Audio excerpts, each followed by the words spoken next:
Imagine you're on a trip to Nashville, and you find this funky house on Airbnb, and you're excited to go.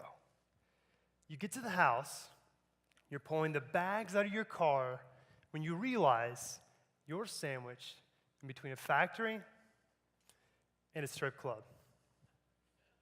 So this is the experience that happened to me. And to make matters worse, the last day of my trip, while my friends were 3 miles away enjoying a craft brewery, I was getting robbed in front of my Airbnb. So how do I wind up here? How's this happen? The issue is there's no way to tell what an area is like until you get there, and by then, it's already too late.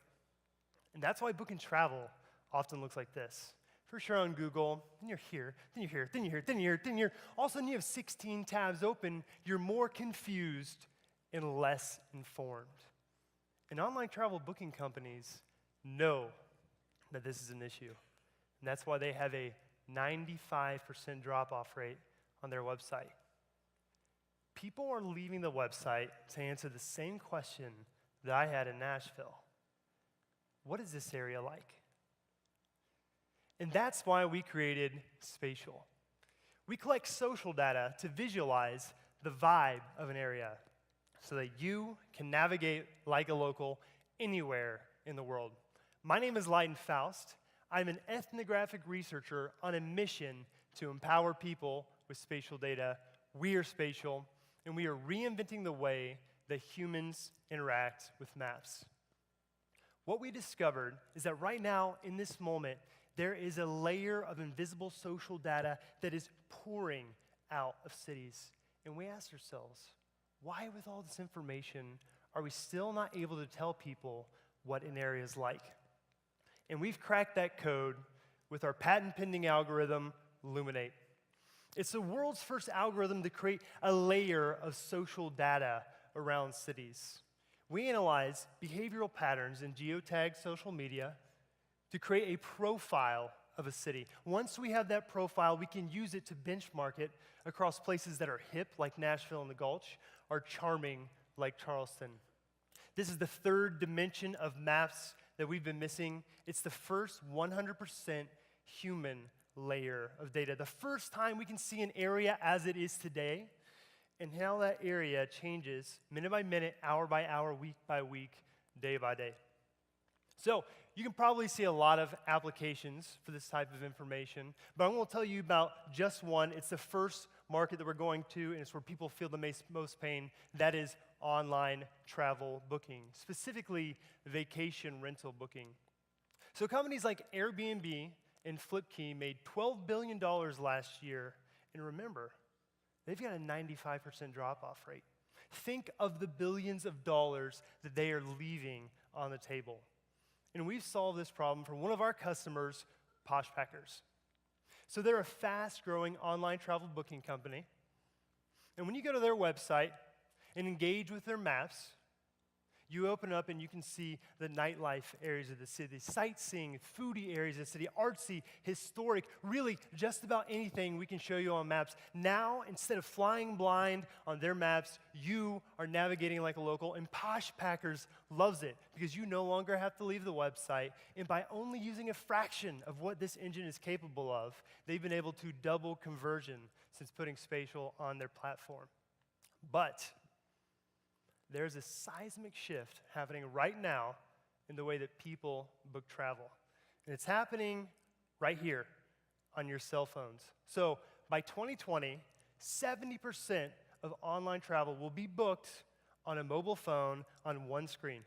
Guess what you can't do?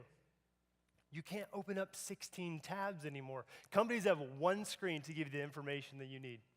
And for these companies, we build all the information users are looking for directly into one screen to increase their look-to-book ratio. And that's how we've increased Poshpackers' online mobile interactions and traffic by 55%. Because people are not only coming to the platform to book travel, they're coming back afterwards to engage with the area and see what the area is like. So how are we going to provide value beyond just the map? So this is really cool. As it turns out, every time someone is clicking on one of these categories, what they're doing is they're telling you what is relevant to them. And for companies whose lifeblood is knowing what their users are thinking, this is a gold mine. We collect all this information, wrap it up into an analytics package, send it back to Poshpackers. Now, your maps are not only a sales tool, they're a research tool as well. And Poshpackers is using this to drive email marketing, driving more people back onto the website, back onto their maps, which is good for us, because that's how we make money. So, we have an industry standard API request model where we charge per click. We learned from pilot tests, people click about 6.3 times. Now, I'm going to dimensionalize this for you. Just last year, in our first market, online travel booking, people opened up maps 33 billion times. But it doesn't stop there, because we are going to be wherever people are engaging with maps. So total maps opened last year were, wait for it, 1 trillion total map openings. In fact, since I have walked up on stage today, 15 million people have opened up maps in order to get from point A to B, and we believe that these people have the right to understand what an area is like. And the companies that we work with believe that as well, and that's why with only 6 weeks of sharing this technology, we've been able to bring on 10 companies to use this type of data. Companies from social, mobile, to real estate, even cities are using this information to understand cities. These companies want to help you navigate like a local. But none of this is possible without 2 specific skill sets. What we've done is we've married ethnographic research with data engineering. Let me introduce you to Will Kiesling, our CTO and a savage developer. He's been able to create the technology that makes this new layer of human data possible in a snap of a finger. This is also not possible without a social researcher. Like I mentioned in the beginning, I'm an ethnographic researcher, which means I traveled all around the world, and I actually lived in the communities that I was researching in order to understand what the area is like. I had clients like Procter & Gamble and J&J, and I also taught this at Miami University. And together, we are spatial.